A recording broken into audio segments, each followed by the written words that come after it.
Good afternoon, everyone. Welcome and thank you for joining this 30-minute live session on the Omniscope. This will be followed by a 15-minute question and answer session. So my name is Simone Stevenson and I'm the Hologic Clinical Application Specialist for the Midlands and North West. My colleague Fiona, who I think you can see on the screen at the moment, Fiona Bradley, and I will be delivering the training today. I'm based in Staffordshire and Fiona is up in, I hope, sunny Durham. Okay, so Fiona and I are part of a team of 5 Hologic Clinical Application Specialists in the UK, and our primary role is to educate and train our customers on the use of our equipment. So during these challenging times, we're trying to help our customers by offering these sessions to minimise the footfall within the hospital. We're working from home, so I hope you appreciate that the quality of the video feed is not perfect, but hopefully it will be good enough. Okay, so what we're going to cover today, we're going to do a quick review on the NICE HMB guidelines. We'll cover the features and benefits of the Omniscope, explore the OMNI components, configuring OMNI for diagnostic and operative procedures, placing and handling the OMNI tray, and then a 15-minute Q&A session. So we will be providing training certificates to all of the attendees. If you're actually sort of sitting around one device, and there's a few of you watching, then please can you send in all the attendees' names and the hospital that you're from so that we can provide you with a certificate. Now, if you have any questions for Fiona or I during the session, you can write your questions in the following ways. So if you're watching on an iPhone or an iPad, all you need to do is tap on the screen and you'll see 3 little dots. Then tap on the 3 dots and you will see the screen that is showing there. Just click on the Q&A and then type in the question. If you're watching from a laptop, then just click on the Q&A button just at the top of the right-hand side of the screen and type in the message. We'll aim to try and answer all the questions during our 15-minute live session at the end. So we are working from home, but we are available to help. So if you require any support from the Hologic team, please email us on the following email address, which is ukbinsurgical@hologic.com. So let's begin looking at the NICE guidelines. So the HMB guidelines were updated March of this year, and picked out a few sort of the recommendations. So we should be offering patients hysteroscopy to women with HMB if their history suggests significant fibroids, polyps, or endometrial pathology. Ensure that hysteroscopy services are organised to enable progression to see and treat hysteroscopy if a single setting is feasible. And then also do not offer blind endometrial biopsies to women with HMB. Now you can get all of these guidelines if you go onto their website, which is www.nice.org.uk/guidance/NG88.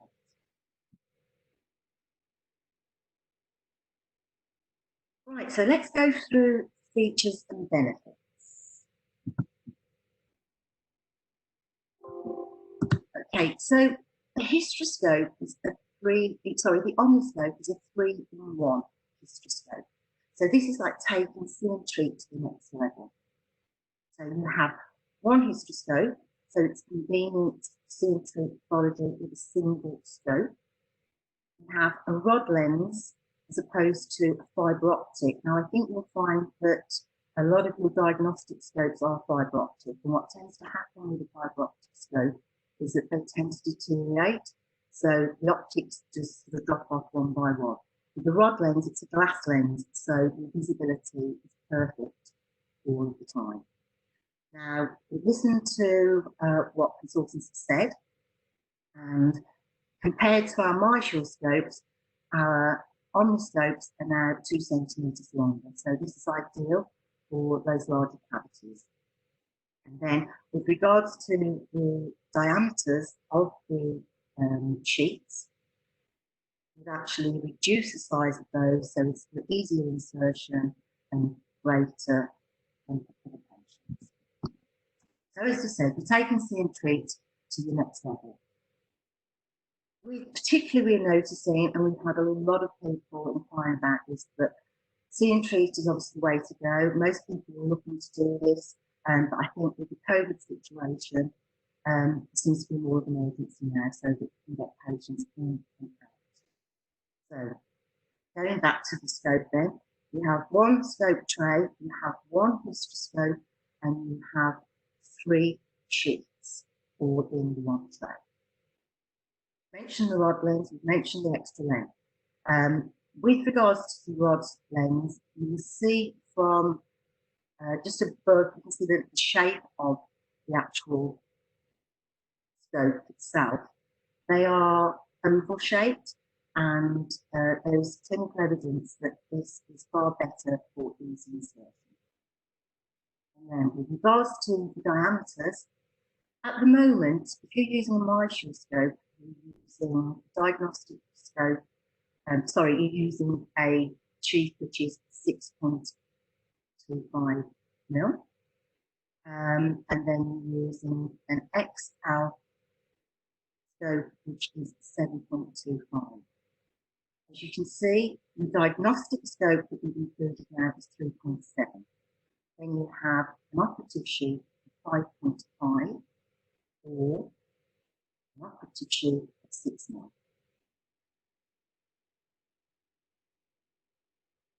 So, how do these work?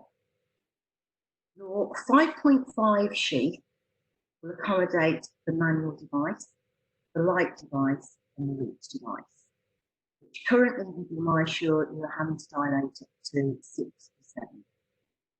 Then we have the 6 mil sheath, which currently you would be having to dilate up to 7 or 8, and the 6 mil sheath will accommodate the manual, the light, the reach, and the XL.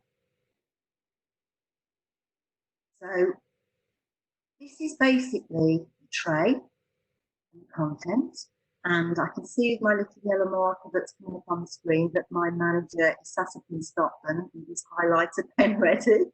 So we have the main hysteroscope, we then have the coding, as you can see. There's a code for each part of the instrument. So there's a code on the scope and there's a code on the tray, so you know exactly where it needs to go back into the tray. We then have the diagnostic scope. Again, both the scope and, the sheath and the tray is coded. We then have the operative scope, which is the 5.5, coded again on the actual sheath and on the tray. And then we have the XL sheath, which is the 6 mil, again, all coded to make it simple for you to place the instruments back in. So we then have an outflow channel, which is for the 5.5. And then there is a second outflow channel, which you would use with the 6 mil sheath. And then you've got these little posts here where you've got 3 end caps and 2 light lead connectors. Right, so that's the layout. I am now going to pass you over to Fiona. First of all, let me just say to you then, the diagnostic configuration.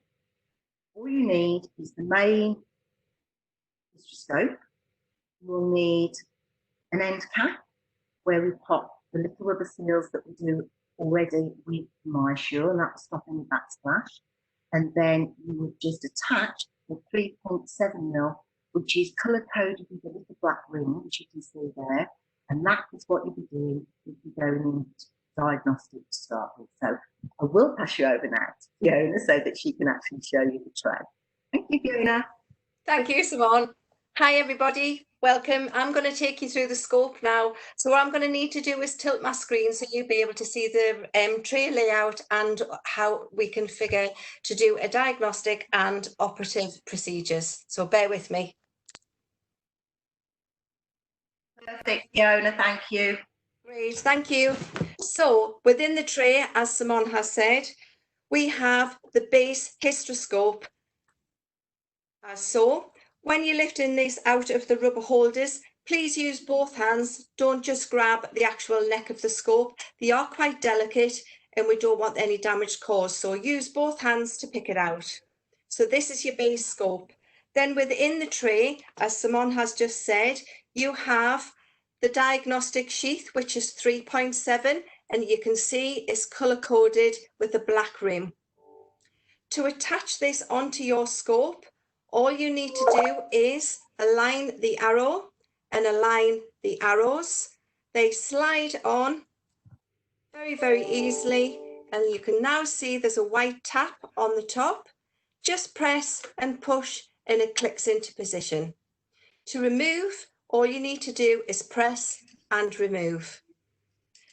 What Simone also said there before is that within the tray, we have 3 end caps and we also have 2 light adapters. Now, depending on what light source you're using, the small end cap, you can pop on first and that will incorporate a wolf light lead. And then if you're used to using a Storz light lead, the bigger post will then go on the top and your Storz light lead will attach onto the end. Now, the other thing we need to do is put in a scope seal. This is the packet that you will have. You need 1 pack per procedure. When they have opened the inner packet, where it says MyAssure here is the side that is opened, and within the packet there are 2 small dome-shaped rubber devices. Don't you quite see those? There's one falling off. They are quite rubbery and quite bouncy, so do be careful as you take them out. Now, the one place that it has to go is into the end of the scope. As you can see, they look like a little dome. It's dome-shaped down into the scope. And then an end cap is attached onto the end to hold it in place. These seals are required to stop the backflow of fluid. So now you have your inflow channel with the tap. I'll turn it around with the tap that you can turn on and you can turn off. You have your light post adapters in position, depending on what light source is used. And then obviously on the black end is where your camera attaches. Back to you, Simone. Thank you. Okay, so just to mention again, inserting the scope seals, very simple. All you have to do is make sure you've got the scope seal ready, put it in, dome shape down, screw this cap on, and you're ready to go.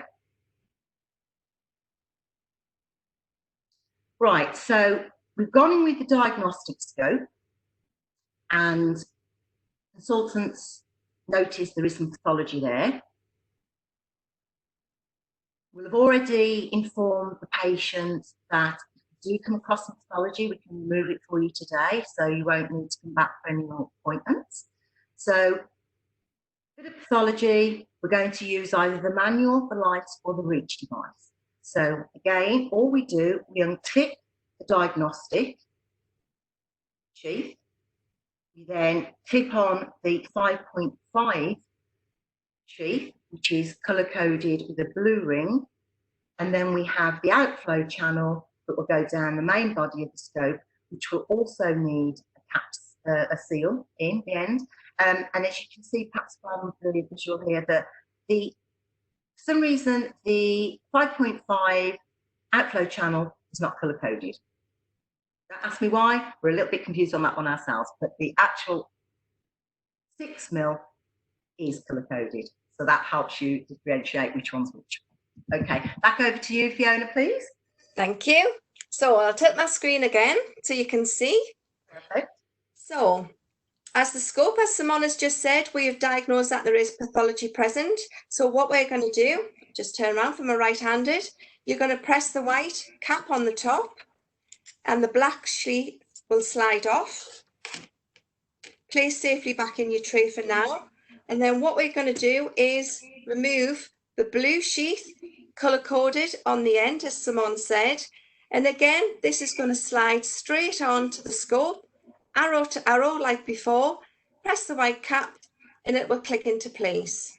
Now also, as Simon has said, within the tray, we need the outflow channel. Now this, when you've opened your two MySure seals, the other seal is to go into the end of the outflow channel. So again, little seal, dome shape down, and then one of the other caps on the post attaches onto the end. Tap again, make sure that if it's in the on position, it should be turned off. And then within the scope, in the end, exactly where you put that other seal, your outflow channel is going to slide straight in and you're ready to go. Back to you, Simon. Thank you.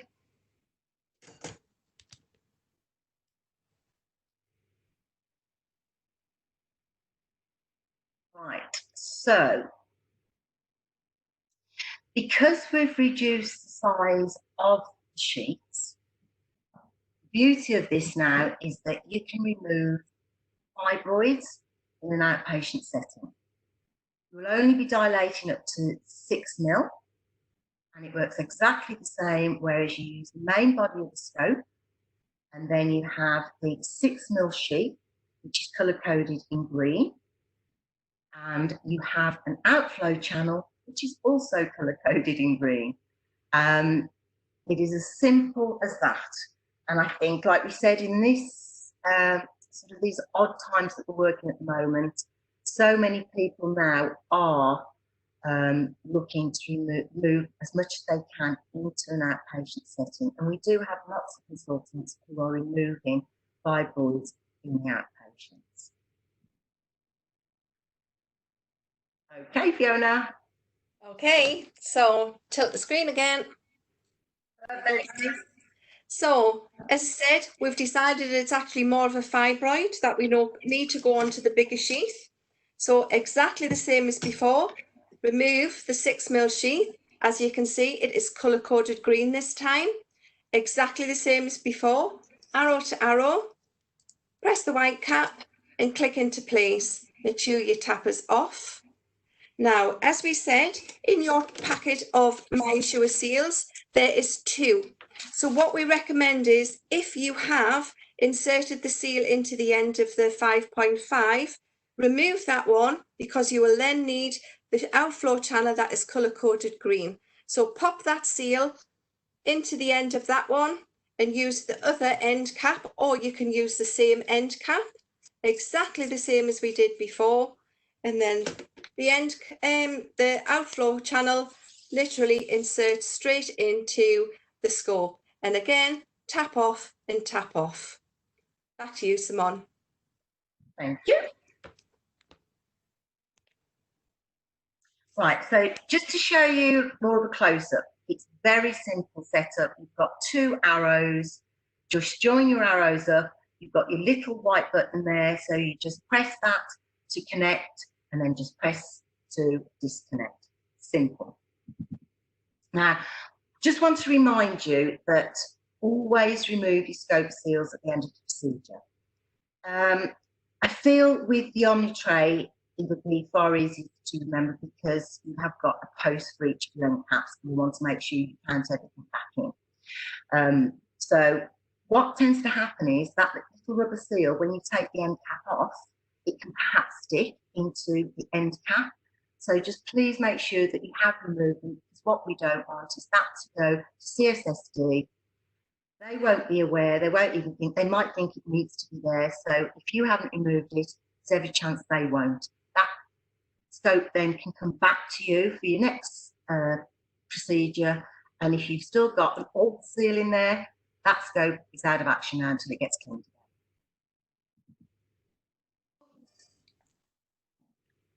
So guys, end cap has been screwed off, and as you can see, the scope seal does stay inside.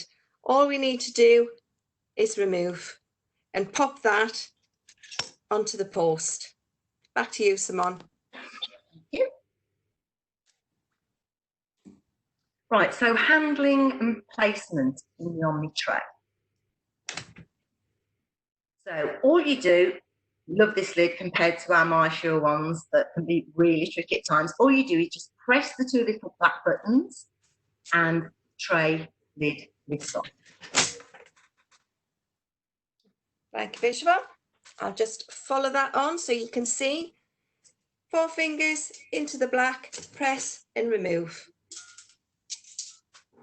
We love that, don't we, Fiona? We do like that. It is so easy to use. We are very sad, but we do love that. We do, simple things. Okay, so this is the tray again, but as you can see, there are 11 components within the tray. And as I mentioned earlier, each component has got its own little compartment, if you like, and everything is coded, so it makes it simple for you to see, right, there's the code on the scope, so it has to marry up with the code that's on the tray, so it makes it easy. This may seem a little bit nickety, but to be totally honest, we know what it's like when scopes can get broken really easily. We want to make sure that everything is in its place and that it comes back to you from CSSD in perfect working order. Next, please. Okay, just have another little tilt. So, being a scrub nurse, I know it's all about the count and having that documentation to be able to say you checked the tray when it arrived and when you opened it. And also at the end of the procedure, you have checked that tray that everything is present and correct and has been signed for. So we came up with, as we said before, on the OMNI tray, 11 is the magic number. So the way I have gone through is we count 1, 2, 3, 4, 5, and 6. And then the posts 7, 8, 9, 10, 11. But what we've said is rather than just touching the post, because actually in fact there might not be anything on that post. So what we've actually said is 6, 7, 8, 9, 10, 11. So actually raise them up as you count, and then you know that everything is present. And make a point, you have a counter signature that has been signed for. The tray is complete with 11 items before it goes down to TSSU. And then if any discrepancy comes back from them, you know that it was checked and counted correctly. Back to you, Simone. Right, so what we do actually provide with the omniscopes are these tray lists. They're all laminated, they're perfect. So what we have done with with several of our hospitals, because they were concerned about the scopes coming back sort of just thrown in, which does happen, as you'll appreciate. So we actually get them to sign the paperwork that's going back with the scope to CSSD, literally write on there 11 components, and if need be, get a second signature so that we know everything's gone down there complete. They can't use the excuse, which they tend to do. I hope I haven't got anybody from CSSD listening to this today, because they will come back and say, oh, we received it like that. So we've also provided these tray lists to sterilisation departments and have gone into sterilisation departments and spoken to them about them, just to clarify that a delicate piece of kit, they need to be looked after. So this is another simplified tray list, which would be ideal, if you like, in your clinics when you first get started, so you get used to what colours, what, and you know what size equipment that you need, as in what sheet you need. Right, so There's one other little thing actually that I want to mention to you. It sort of came in last minute for, we have a newsletter, and we'd asked some of our consultants if they would just do some quotes for Bessie and Treat. And one of our consultants sent in this quote, which I'm going to read to you because it is perfect with regards to what we've just been talking about today. So the quote says, since acquiring the OMNIscope, we have set up our See and Treat service with the MySure. The OMNIscope has added the benefit of not having to change over equipment and made the service as streamlined as possible. This has been instrumental in maintaining the throughput of patients and ensuring minimal visits to the hospital during these times, particularly for women with PMB who are deemed to be more vulnerable. Now, this actual hospital have replaced every single one of their diagnostic scopes with the OMNIscope. So I think it speaks for itself. Right, so hello. Any questions, Alan? Yes, I'm Alan, work with the team here, and I've just been looking at some of the questions coming through today for the session. So I'm going to read out some of the questions, and hopefully Simone and Fiona can come back with the answers for it. So the first question that's come up is, I've noticed that the OMNI is a 0-degree scope. Why is this? Okay. Oh, do you want it? Okay, I'll answer this one, Alan. Basically, it's more of a safety aspect. So you're most probably used to 30-degree scopes, but because we're actually putting a device down the scope that has got a cutting window in it, we want to make sure that we've got a direct view of exactly where we're going to cut, rather than sort of a panoramic view. So it's from a safety aspect that we use the 0-degree. Perfect, thank you. Another one has come in is, do we use 2 dome-shaped caps or 1? That may have been answered actually from Fiona, but just to clarify. You do have 2 in a packet, and you will use one for your base hysteroscope, and then you will use one in either side of the outflow channel. Perfect. So when you see pathology. Yes, sorry. All I was going to say is that I was going to mention that actually when Fiona was talking about it, because as most of you know, you get 2 seals in one pack, which is what you're used to with your MySure. But you've got 3 options in your tray. Obviously, there's 3 sheets, but you will still only most probably be using your diagnostic scope. So there's one, yeah, which you don't need one for, but you'll need one for your main body scope. But then you'll only be using one or the other of your operative. So you still only need 2 scope seals. Perfect, thank you. Another question has come through is, how do you sterilise? How do you sterilise? Sterilise the scopes. Oh, right. We'll provide documents technically. Oh, right. I was going to say they go to CSSD. Yeah, so basically, yeah, when it goes to CSSD, we can provide all the sterilisation documentation. But we've not had any problems across the UK. We've had a huge uptake on the OMNIscope already, and they've all been sterilised without any issues to date. So we can certainly supply that information. The only issue would be if they don't, if CSSD are a little bit rough-handed, we don't want breakages. So that's why we do make a point, if we can, going in to see CSSD as well for you and give them a little training session. Okay, so on the sterilisation topic, can I know why we should remove the scope seal after the finish of the procedure? If they keep it, will this destroy the scope? And some customers re-sterilise the scope and forget the seal is inside. Can we sterilise the scope completely within the tray? No, I mean, what tends to happen, if anything unscrews on any piece of equipment, it should be unscrewed at CSSD, all right? So if the seal's in there, okay, it's gone through sterilisation, but it has been used, we do not want to reuse seals. Is that what the question was? Sorry, Alan. Yeah, just if you keep them in it, will it destroy the scope? Won't, no, it won't do any harm, because I've seen scopes come back with seals in. Obviously, that scope then is put on one side, and it's like we can't use it, it's going straight back to CSSD. But it doesn't cause a problem, no. Yeah, the seals don't melt or anything like that. They still come out intact, but it's just obviously they are disposable items, so should always be removed.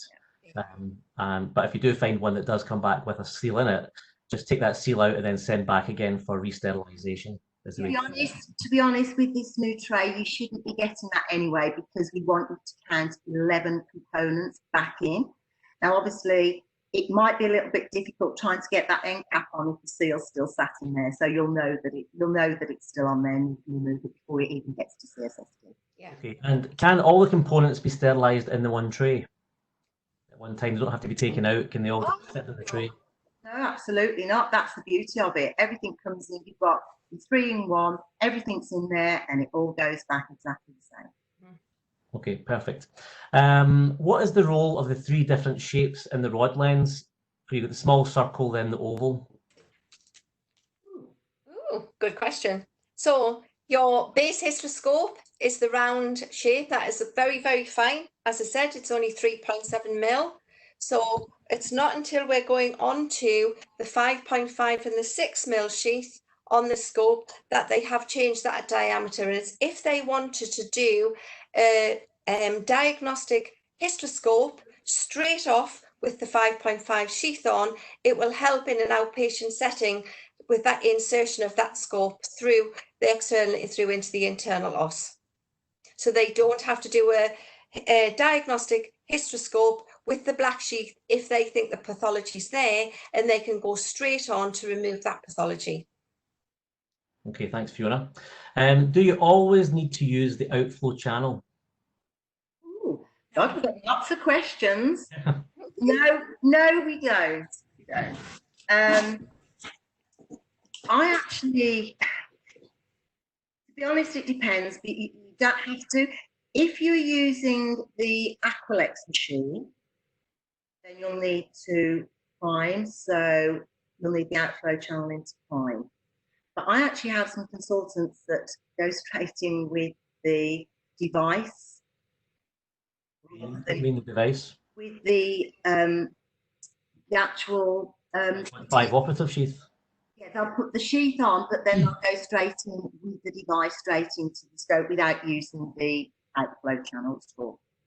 And they have actually primed with the device rather than the outflow channel. Yeah, it can be quite common. I don't think you always need to have the outflow channel in place. As long as you've got, it's really there for the vision.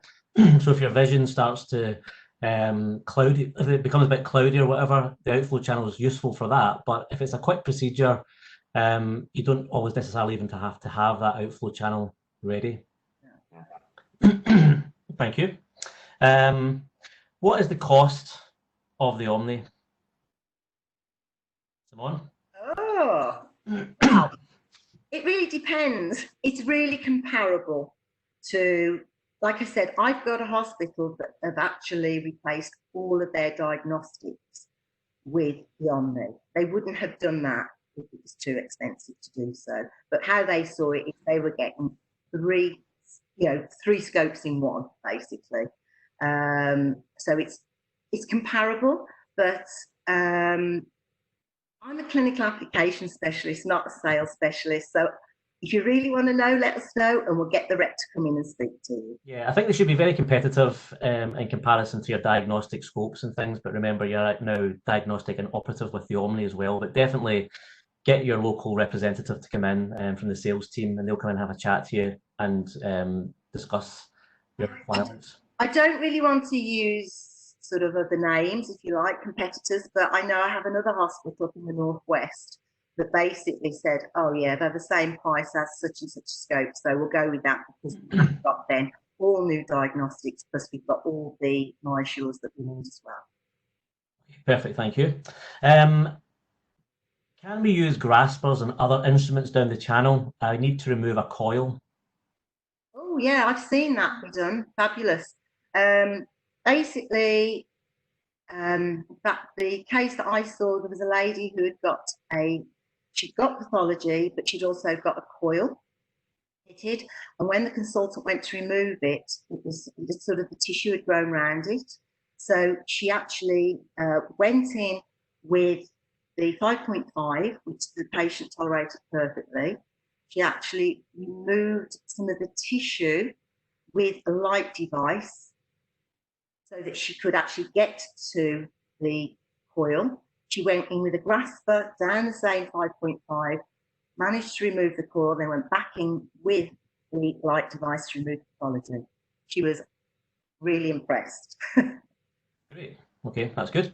Thank you, Simone. Another one is the doctor needed to do the dilation to the patient before the OMNI? Is the doctor, are you saying, do they need to dilate? I think so. I think that's the question. Does the doctor need to dilate the Okay. patient before they use the OMNI? That really depends on the patient. I mean, I know that I've seen the OMNI used lots and lots now, even though it's relatively new. And I tend to find that a lot of the consultants have been able to go in using the 5.5. Yeah. I think it depends, obviously, depending on what your clinic is. So if this patient hasn't been seen, they don't know there's any pathology there, then they're going to most probably go in with a diagnostic first. And then when they actually go in with the diagnostic, they will then have a good idea of whether that patient's really stenosed or not. So if she is, they may feel they might need to sort of dilate up slowly from a 3.7 to that 5.5. But many occasions I've seen it where they've gone, no, not a problem, she can tolerate this 5, and they've actually gone straight into 5.5. So it sort of depends on your patient, obviously. Absolutely, yeah. And I think for myself, working in Scotland, a lot of the hospitals use the vaginoscopic technique and just use hydrodilation just to create the light pressure to ease open the cervix. But you're absolutely right, it does depend on the patient. And sometimes the actual throughput of the clinic can run a bit quicker if you do apply some local, because it just means that the procedure generally is a little bit quicker for each patient rather than gently taking your time to go through the cervix. But you know, you can use it for each. I've also got a consultant who, since she's been using the omniscopes, she actually finds them more flexible to dilate with that, with aqua dilation, rather than using a rigid dilator. She finds it's easier to actually get through the artery with the 5.5 sheath than she does with the dilator. All right, okay, that's good. Another one that's come through, can they only be used with other surgical instruments rather than the MyoSure device? We have covered that one, so technically yes, we can have other instruments go through it. That shouldn't be a problem. With vaginal inflation, fluid will inflate the vagina and go through the cervix without dilatation. So we kind of discussed that one as well. So technically, yeah, dilation can just ease open the cervix, but it can be useful sometimes to have local. Just depends on the patient's threshold and how comfortable they are. If we put some misoprostol and then do vaginoscopy with OMNI, will it be affected? I don't know what that is. Is that the treatment to soften the cervix? Misoprostol? Yeah. Sure. Yes, it is. I've just confirmed that is, yes. Apologies. Yeah, I wouldn't have thought so, because that is given, as I said, to be able to soften the cervix. So maybe you can still proceed and do your hysteroscopy, no problem. Fantastic. Okay. Do we need to reprime each time we change the sheath if you're using the Acrylex system? Yes, you should. When you're doing it, if changing the sheaths for the different size diameter, all you would need to do is, when the sheath has been removed out of the patient, the scope removed out of the patient and the sheath changed, press and hold the prime button and then press again, and it will reprime that sheath scope. The reason being is it diagnoses what size scope is being used, so the pressure in the pump will match that scope. So yes, you should reprime. Can I just add to that though, if you are doing a diagnostic first, so you're not even sure if this patient has got any pathology, then what I would suggest is that you just have a giving set as if you were doing hysteroscopy, yeah? And you just go with your diagnostic sheath with a giving set attached to it. If then, when you've gone in, yes, you've got pathology, so you're either going to swap over onto an Aqualect or Easy Setter, then make sure you switch your giving set off so we don't all get soaked. And then all you're going to do is take the giving set off and replace that with our inflow channel if you're going to be using the Aqualect. So in which case, you're only going to be priming once, depending whether you've got the 5.5 sheath on or the 6 on, because you're not going to be using both. When the consultant goes in, they're going to know what size device they need. So ideally as well, as and when the tray's all set up and you're ready to go, it's ideal you speak to the consultant and say, right, are we going with the diagnostic? So you know whether to put on the 3.7 sheath. He might say, no, I know the pathology there, we're going straight into 5.5.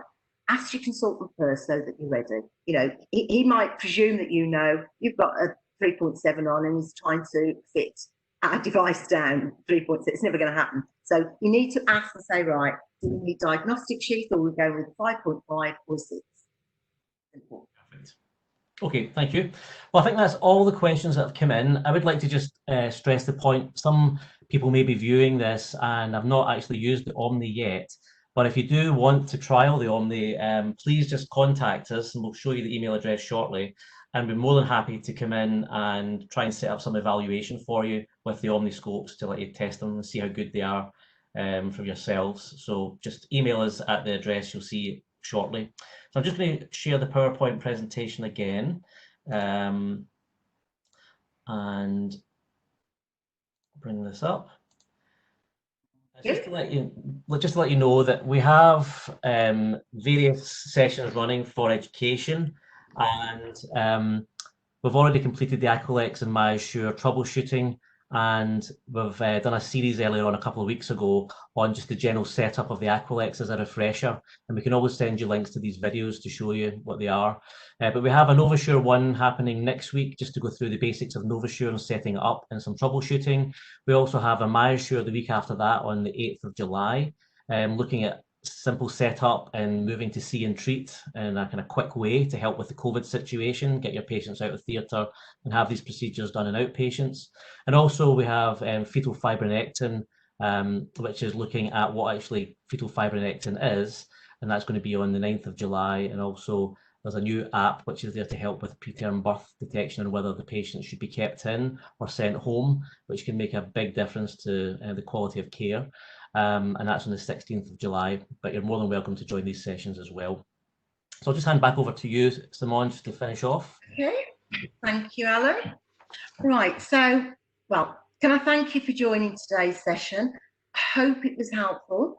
We have recorded this session, so we'll be able to send you the link. I think it might take a day or two, but we'll send you the link so that if you want to go over it again, that's fine. If you have any comments or would like to see the Omniscope, or if you require any support for any of our other products, then you can get in touch with our team. And I'll give you, well, the email address is there at ukginsurgical@hologic.com. Or as I say, you may already have our sales reps numbers or mine and Fiona's number anyway. It's worth also mentioning at this point, Simone, just to reiterate, if you are watching on one device, so if maybe 3 or 4 of you are watching this session on a laptop or your phone or iPad, we'll only have one email address for that login. So if your colleagues would also like to receive a certificate for this training session, please email us on ukginsurgical@hologic.com and give us your colleagues' names and the hospital you're working at, and we'll ensure that they also receive their training certificate as well. I was about to say that, Alan. No problem.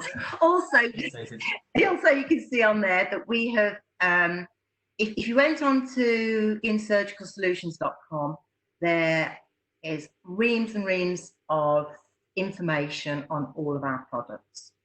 So I would just like to say thank you from all of us, and have a good day. Have a good day, everybody. Bye. Bye.